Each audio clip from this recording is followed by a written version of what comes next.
মান্দার পোলা। मैंने कुछ नहीं किया।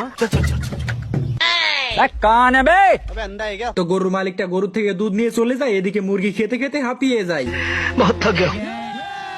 है मुझसे कोई स्मार्ट। তো মুরগিগুলো উপরে বসে ডিম পাড়ছিল আর ডিমগুলো মেশিনের মধ্যে দিয়ে নিচে যেতে শুরু করে। তো এবার মাঝখানের মুরগিটা একটা ছোট ডিম পাড়ে, সেই ডিম থেকে একটা বাচ্চা বেরিয়ে আসে। কি বলবো, যাই হোক। তো এবার সবগুলো ডিমকে মেশিনের মধ্যে দিয়ে মুরগি ছানা বের করা হয়। মানে সকালে নাস্তা করার জন্য যে মেশিনের মধ্যে দিয়ে পাউরুটি তৈরি করা হয়, সেই মেশিনের মাধ্যমে ডিম ফাটিয়ে মুরগি ছানা বের করা হচ্ছে। তো এটা হচ্ছে সব থেকে বডি বিল্ডার মুরগি। আর এই লেডিস মুরগিটা ডিম পাড়ার সাথে সাথে তার মালিককে ডাকতে শুরু করে দেয়। তো এবার মুরগির মালিকটা মুরগিটাকে ব্যায়াম করিয়ে ডিম পাড়াতে শুরু করে দেয়। ये सब क्या देखना पड़ रहा है? কি বলবো। এদিকে এই মেশিনের মাধ্যমে সবগুলো ডিম ভালো কিনা সেটা চেক করা হচ্ছিল। তো একটা ডিমের মধ্যে ছানা তৈরি হয়ে গিয়েছিল, যার জন্য সেই ডিমটাকে নিচে ফেলে দেওয়া হয়। তো ডিমটা ভেঙে গিয়ে ছানা বেরিয়ে এসে হাঁটতে হাঁটতে চলে যায়। আর এদিকে একটা মালকিনি কিচেনে সবজি ফেলছিল আর নিচ থেকে একটা পশু সেগুলোকে খেতে শুরু করে দেয়। তো এদিকে গরুর মশা মারার স্টাইল দেখেন।